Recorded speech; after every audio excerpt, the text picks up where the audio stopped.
Pra secar, o que funciona mais? Correr ou Mais um da caminhar? série. Muita gente Caminho pra queimar mais Você gordura. percebeu que os fisiculturistas quase nunca podem. Sempre faz o carro caminhando, que não é por preguiça, porque eles sabem exatamente o que acontece dentro do nosso. Quando você corre, tem esse legal. Não precisa de energia rápida. Não tem energia estrangeira. O importante é que o carboidrato está estocado dentro do músculo. Faz essa calorias totais, faz. Mas proporcionalmente gasta pouca gordura. Ou seja, corre muito, mas a gordura teimosa continua lá. Agora na caminhada será. O corpo trabalha em outra zona, chamada de zona lipolítica. É uma faixa de esforço onde o nosso corpo acaba preferindo usar gordura como fonte de energia. Baixa por minuto pode ser menor na caminhada. Mas proporcionalmente a queima de gordura é muito maior. Por isso os fisiculturistas escolhem por caminhar acelerado. Eles não querem só gastar energia, eles querem queimar gordura, proteger o músculo e chegar seco e cheio. Faz um correr, queima mais caloria, mas usa músculo hipogênico, caminhar, queima menos caloria, mas puxa mais gordura proporcional. Vou mostrar pra vocês agora a real diferença entre a caminhada e a corrida no processo de emagrecimento, baseado na fisiologia do exercício e também no que a ciência nos apresenta. Então vamos imaginar que uma mulher de 70 quilos, ela vai caminhar por 30 minutos numa velocidade de 6 km por hora.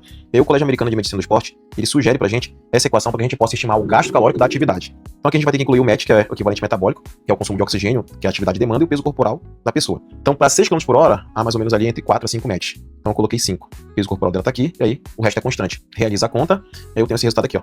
6,125. Como ela vai caminhar 30 minutos, eu multiplico por 30 e eu tenho o gasto calórico total da atividade de 184 quilocalorias. Agora, vamos supor que ela vai correr a 10 km por hora, a mesma pessoa, tá? Então, ao invés de eu deixar 5, eu coloco 10, porque é uma equivalência.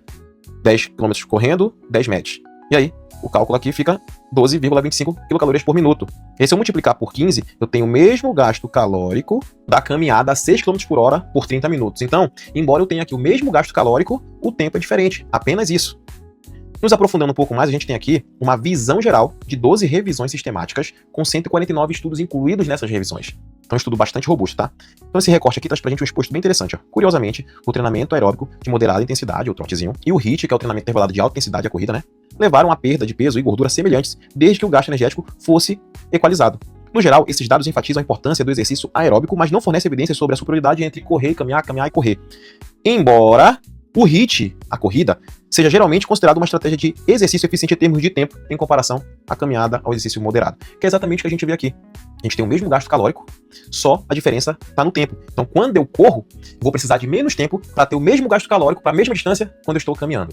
Mas vale lembrar que, apesar do mesmo gasto calórico, o impacto metabólico é totalmente diferente. Então, as melhorias que eu tenho decorrentes da corrida talvez não sejam alcançadas com a mesma magnitude caminhando, porque a intensidade ela tem um papel importante em algumas adaptações metabólicas. E quando a gente analisa de forma isolada o emagrecimento, ao que parece, caminhar e correr não tem tanta importância assim. O mais importante para o processo é o acúmulo de gasto energético, que vai gerar aí um balanço energético negativo, um déficit calórico no final do processo, para que se concretize o emagrecimento.